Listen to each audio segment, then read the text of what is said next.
Pemilu 2019 adalah salah satu tantangan terbesar dalam perjalanan sejarah kita.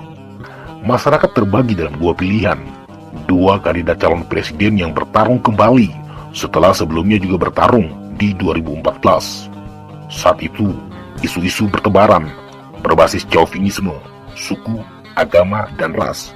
Politik identitas dimainkan, black campaign dari isu PKI, asing-asing, anti-Islam, kriminalisasi ulama, hoax berkeliaran di mana-mana. Suasananya panas dengan tensi yang tinggi.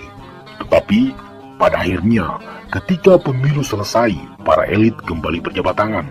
Koalisi pun dibangun, menyisakan masyarakat yang masih terheran-heran. Pelajaran yang diambil dari itu adalah, ternyata pemilihan presiden tahun 2019 tidak sepanas yang kita kira.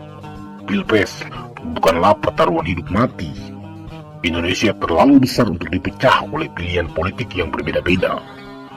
Pun, jika kita melihat sejarah, semua peristiwa politik di Indonesia tidak ada yang sepanas dan sekeras saat pemilu tahun 50-an yang benar-benar pertarungannya adalah pertarungan ideologi. Masyumi yang Islam, PNI yang nasionalis, atau PKI yang komunis. Bahkan saat itu, hampir semua partai politik memiliki laskar-laskar yang dipersenjatai dan siap untuk saling menyerang. Belum lagi kondisi negara yang masih berusia 10 tahun, serta gangguan keamanan akibat banyaknya pemberontakan. Beruntung, negara ini bisa melewatinya meskipun sempoyongan. Buktinya, wilayah Indonesia yang diproklamirkan tahun 1945 tetap sama seperti hari ini. Kita tidak bubar, justru semakin kuat, semakin padu.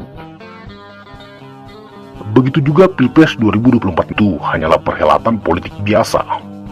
Indonesia tidak akan bubar oleh Pilpres, siapapun yang menang, siapapun yang kalah. Karena Indonesia jauh lebih besar dari semua calon presiden.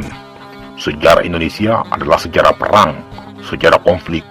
Meskipun begitu, Indonesia bukanlah antitesa dari konflik, tapi sintesa dari semua pergolakan-pergolakan di masa lalu. Indonesia sudah ditampar berkali-kali oleh tragedi, dipukul habis-habisan oleh perang, ditinju berkali-kali oleh pemberontakan. Negara ini sudah tahan banting.